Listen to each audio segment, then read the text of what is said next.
रविवार के दिन पीपल के वृक्ष की पूजन करेगा, दूध चढ़ाएगा या मिष्ठान का भोग लगाएगा, लक्ष्मी और नारायण उसके घर में प्रवेश कर जाएगा। लक्ष्मी और नारायण उसके घर में प्रवेश करेगा। इसलिए नियम बनाया। कौन से दिन का?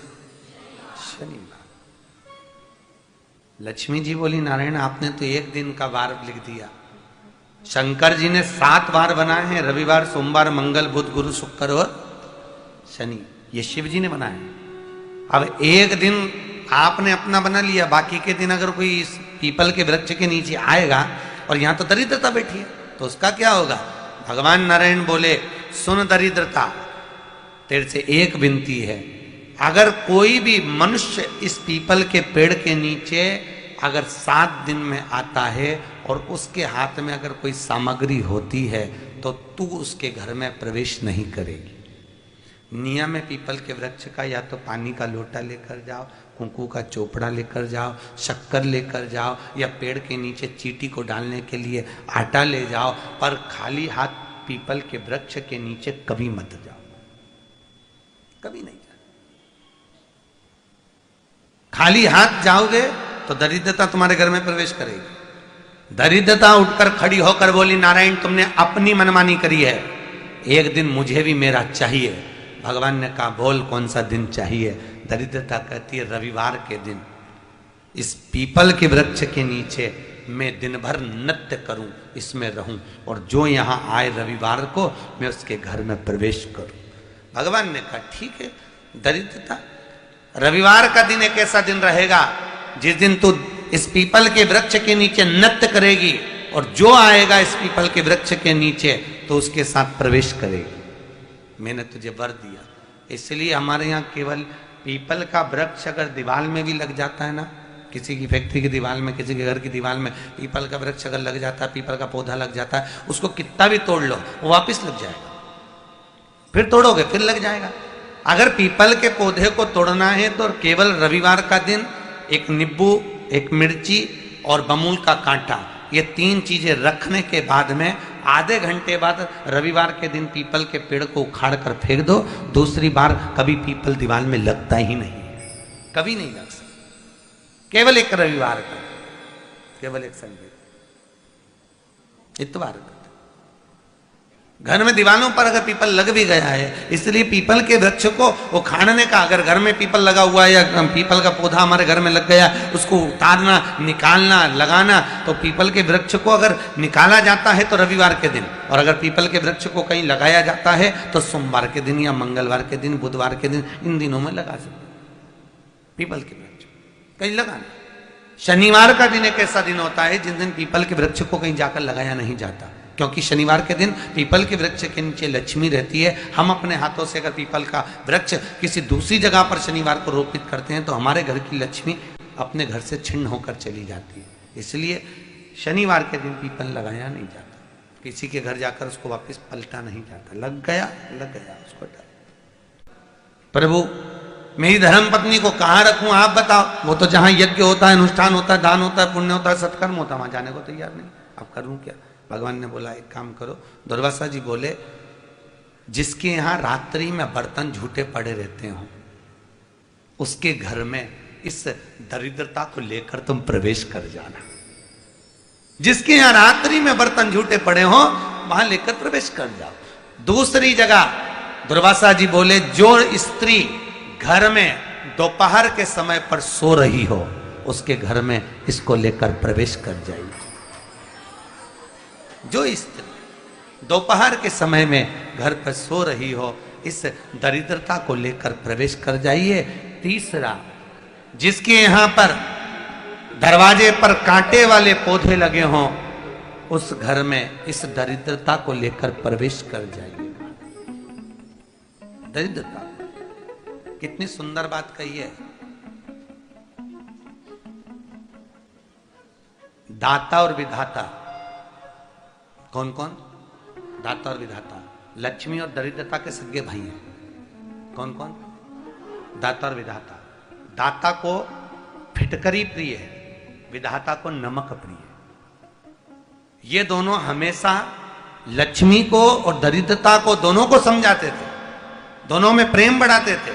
आज भी हिंदू धर्म की रीति है, यहां तो ठीक है, जिसके यहां पर भी अगर थोड़ी सी भी परेशानी होती है, थोड़ा सा क्लेश होता है, अशांति होती है, लक्ष्मी नहीं टिक रही हो, काम नहीं बन रहे हो, बहुत प्रयास करा जा रहा हो और हमारा कार्य नहीं होता, तो क्या करते हैं, फिटकरी और नमक को पानी में डाल देते हैं और घर में पोछा लगा देते हैं। आप लोगों ने आजकल फेसबुक पे भी पढ़ा होगा, व्हाट्सएप पे भी पढ़ा होगा। तो क्यों लिखा उसमें? उसका कारण ही केवल ये है कि दाता और विधाता की प्रियता उसमें।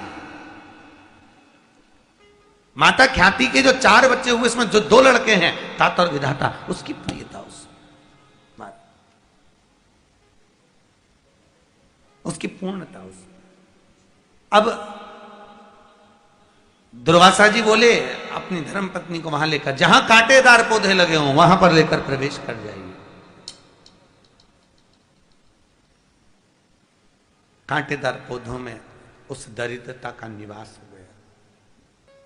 कितना विचित्र कथा यहां वर्णन करी है। श्रीमद् भागवत के अंतर्गत जो वर्णन किया कि मृत्यु निश्चित है, भगवान शंकर की पवित्र कथा कह रही है, शिव महापुराण की कथा वर्णन कर रही है। परिस्थिति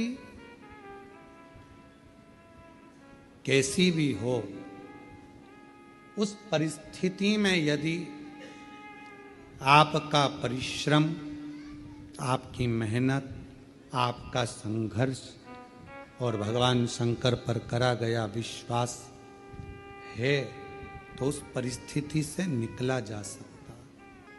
परिस्थितियों से लड़ने वाला ही एक दिन आगे हो पाता है, अपनी किस्मत को रोने वाला कभी आगे नहीं बढ़ पाता। दुनिया में ऐसे कई लोग हैं जो अपनी किस्मत को हमेशा रोते रहते हैं, भगवान ने हमको ऐसा बना दिया, भगवान ने ऐसा बना दिया। अरे भाई, परिस्थितियों से लड़ो, बाहर हो जाओ, निकल जाओ, रो मत किस्मत के लिए। मेहनत करा नहीं, संघर्ष करा नहीं और किस्मत को रोते रहो तो क्या मतलब। थोड़ा धैर्य रखकर परिश्रम करके आगे बढ़ो। शिव महापुराण की कथा कहती है, बाबा का चरित्र कहता है, मां जगतजननी जगदम्बा अंबा पार्वती मैया चंद्रमा को अपने मस्तक पर धारण करती हैं। शिवजी चंद्रमा को स्वयं धारण करते हैं। चंद्र घंटा माँ का ये प्रति स्वरूप, माता का ये नाम जीवन में एक शांति और आनंदता और धैर्य देता। शिवजी का चंद्रमौलेश्वर नाम सुख प्रदान करता, आनंद देता। और चंद्रमौलेश्वर महादेव की, चंद्र घंटा माता की। ये सुख प्रदान करता है, आनंद प्रदान करता है, वैभव प्रदान करता है। आगे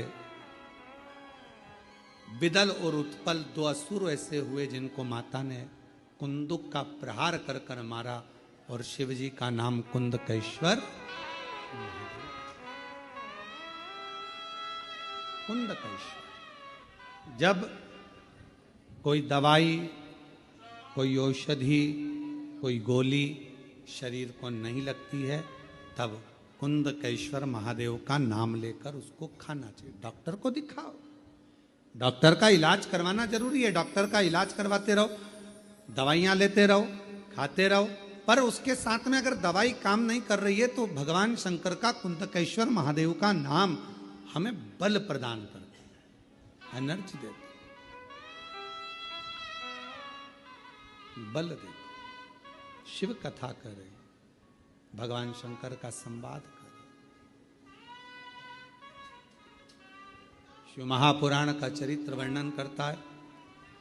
भगवान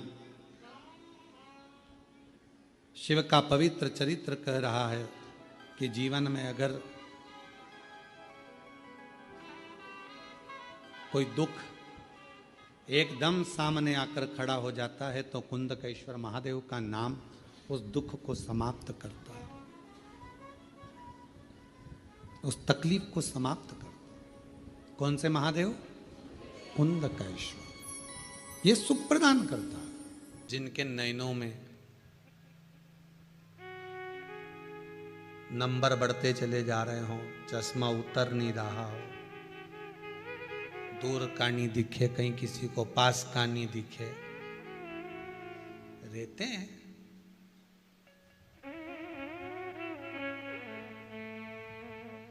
उसके लिए भी है शरद पूर्णिमा के दिन तुलसी की जो डंडी होती है, तुलसी जैसे बेलपत्र की जो ये डंडी है, ऐसे ही तुलसी का जो पत्ता होता है, उस पत्ते की जो डंडी होती है, उस डंडी को चंद्रमा को देखा जाता है। उस डंडी की जो कोर होती है, उस कोर को दृष्टि से मिलाया जाता है शरद पूर्णिमा की रात्रि। ठीक 12 बजे आप चंद्रमा की, जैसे चंद्रमा का भाग, उस चंद्रमा के भाग को आप उस डंडी के भाग से निहारने का प्रयास करिए।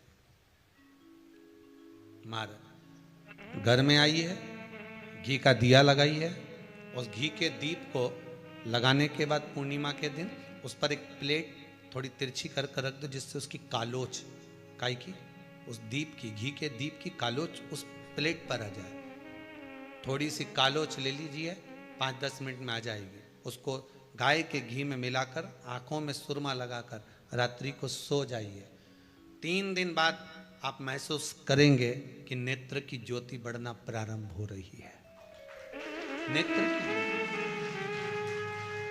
अब इस प्रयोग को करने में कोई धन लगा तुम्हारा? अरे बोलो तो सही। कोई दौलत लगी तुम्हारी, कोई संपदा, या फिर तुमने सियोर वाला महाराज के लाके खूब बटोर के दे दिया, कुछ लगा?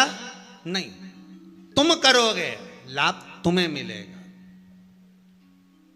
ये वो टच पावर नहीं है जैसे पूजन में चलता है ना, कि पूजन में पति पूजन कर रहा और पत्नी उसको टच करके बैठी हो, है, मिल जाएगा। तो हम तो कई बार कथा में कहते हैं कि पति समोसा खा रहा हो, तू बढ़िया सिर पे पल्लू लेके टच करके बैठी रहे, मिल जाएगा। नहीं, वो बफेट में खाना खाए रिसेप्शन में, काय को बेचारा जो जजमान है, बेचारा जो तुम्हारा बीआई जी है, उसका काय को नुकसान करो। एक प्लेट उठा, क्योंकि आज के ज़माने में प्लेट ही महंगी है, 500 की एक चढ़ती होगी, कितने की चढ़ती होगी जो केटरिंग में देते हैं ना, 500-300 की एक। अब 300 का नुकसान, तो प्लेट एक उठा और पति जी में न तू सिर पे पल्लू लेके टच करके रहे, ने वो गुलाब जामुन खाए न स्वाद तुझे आए, वो इमरती खाए न मुंडा में जाए, न जलेबी खाए तो सीधे, न वो गोलगप्पा वो खाए न तुम्हारे मुंह में जाए, तो ऐसा होए? अरे बोलो तो सही। दवाई मरने के बाद खिलाई जाती है कि जीते जी खिलाई जाती है? जीते जी। और कोई कहे कि अब मर गया रे, अब इसको जरा डिस्पेरिन की गोली खिला दे, इसका सिर दुख रहा होगा, इसका पेट दुख रहा होगा, इसको जरा कोई पुदीना की गोली खिला दे, जरा दे इसको खिला। दवाई जीते जी खिलाएं कि मरने के बाद खिलाएं? अरे बोलो तो जम के, जीते जी। अब मरने के बाद दवाई काम करेगी क्या? प्राण छूटने के बाद दवाई काम करेगी क्या? बोलते जाओ जरा दमदारी से। जितने आस्था पर कथा सुन रहे हो, फेसबुक यूट्यूब पर सुन रहे हो, दवाई जीते जी काम करती है, मरने के बाद दवाई काम नहीं करती। उसी तरह राम नाम, कृष्ण नाम, शिव नाम जीते जी भजन करोगे तो काम करेगा अंतिम बिंदु तक। जितने आस्था चैनल पर कथा सुन रहे हो, जितने फेसबुक और यूट्यूब पर सुन रहे हो, बहुत सावधानी से सुनना। तो जिनकी यहाँ संपदा की कमी होती है, वैभव की कमी होती है, लक्ष्मी की कमी होती है, प्रतिष्ठा की कमी होती है, धन की कमी होती है, उसके लिए आंकड़े के पत्ते की जो माला होती है, ये माला कार्य की सिद्धि के लिए होती है। इसमें